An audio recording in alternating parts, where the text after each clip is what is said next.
મિત્રો, હું છું નિમિષ ઠાકર અને આપણે અત્યારે જઈ રહ્યા છે વામન ગુફાએ.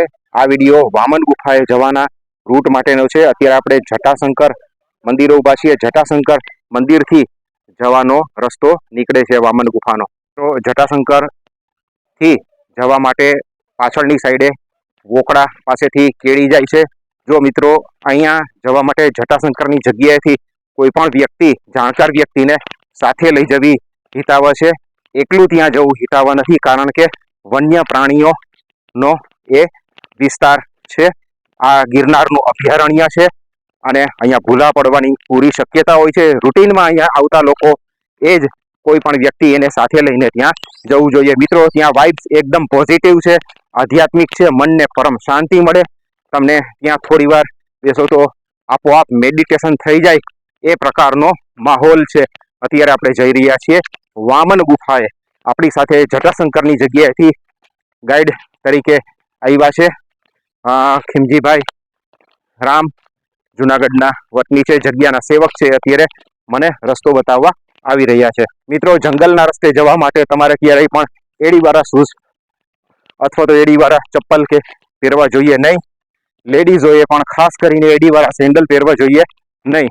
અહીંયા આવવા માટે તમારે કાં તો સ્પોર્ટ્સ શૂઝ અથવા તો સખત સોલ જેની ન હોય એ પ્રકારના શૂઝ, રબરની અથવા તો સ્પંજની સોલના શૂઝ હોય એ વધારે હિતાવહ રહે છે. આ રીતે અહીંથી તમારે વોકડો ક્રોસ કરવાનો આવે છે. ચોમાસાના દિવસોમાં અહીંયા ખૂબ જ પાણી હોય છે, આખો પાણીથી ભરાયેલો હોય છે. આમાંથી આપણે પસાર થવાનું છે.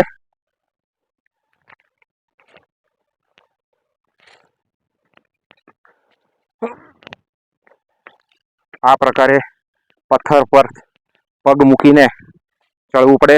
જો સહેજ પણ તમે ચૂક્યા તો તમને અહીંયા ફ્રેક્ચર થવાની શક્યતા રહી. પગ કમસે કમ મચકોડાઈ જાય તો પણ તમને દિવસો સુધી દુખાવો રહી શકીએ. આપણે જઈ રહીએ છીએ અત્યારે વામન ગુફાએ. જટાશંકર મહાદેવની પાછળની સાઈડે જંગલમાં આવેલી આ ગુફા છે. ગિરનારમાં અનેક ગુફાઓ છે જેમાં યોગીઓ તપ કરે છે.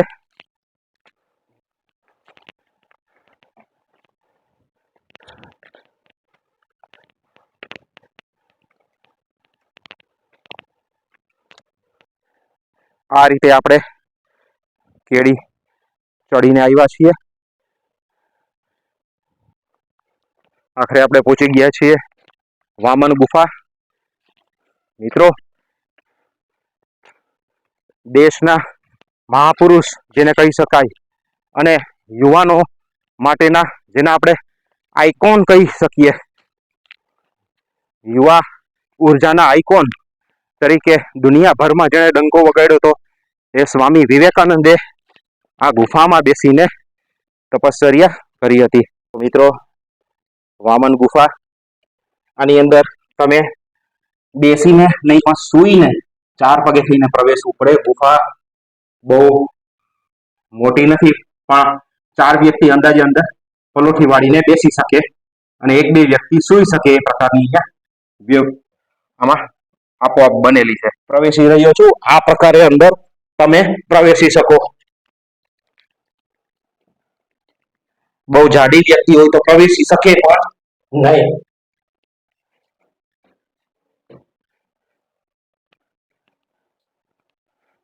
મિત્રો, આ છે વામન ગુફા. ધ્યાન સાધના માટે એકાંતનું સ્થળ છે. આ લોકો છો, ખૂબ જ ટૂંકી જગ્યા છે.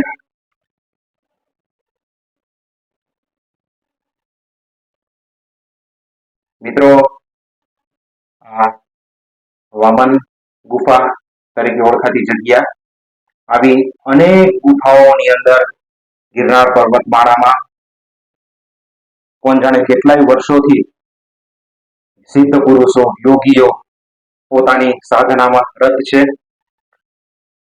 100% પ્રાકૃતિક માહોલની અંદર આવેલી આ જગ્યામાં ધ્યાન, મેડિટેશન પણ તરત લાગી જાય.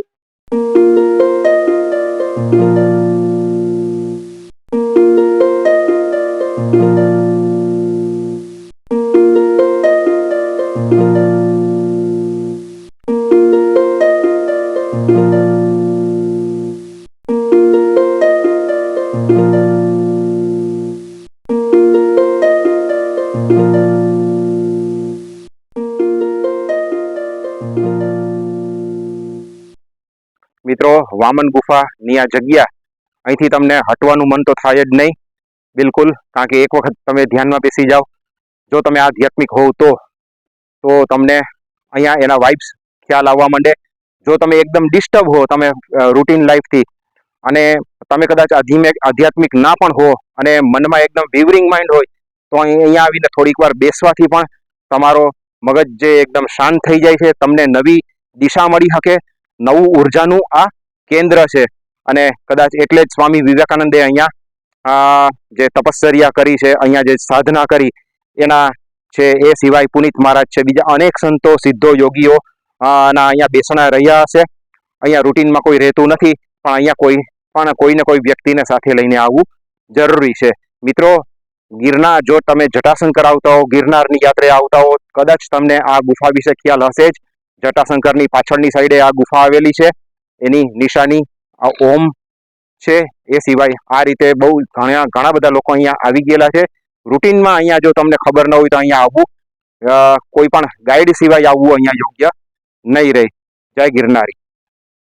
મિત્રો આશા છે તમને આ વિડીયો જોવાની મજા આવી હશે. જટાશંકરની જગ્યાએ તો આખા સૌરાષ્ટ્રમાંથી હજારો વર્ષે લાખો લોકો આવતા હોય છે, પણ ઘણા લોકોને આ ગુફા વિશે ખબર પણ હોતી નથી. મિત્રો બને ત્યાં સુધી અહીંયા જે છે કોઈ ગાઈડ જો ન મળે તો આવવાની હિંમત કરવા જેવી નથી, કારણ કે અહીંયા પણ સર્પનું અને જંગલી પ્રાણીઓ દીપડા કે એવા પણ હોવાની પૂરી શક્યતા હોય છે.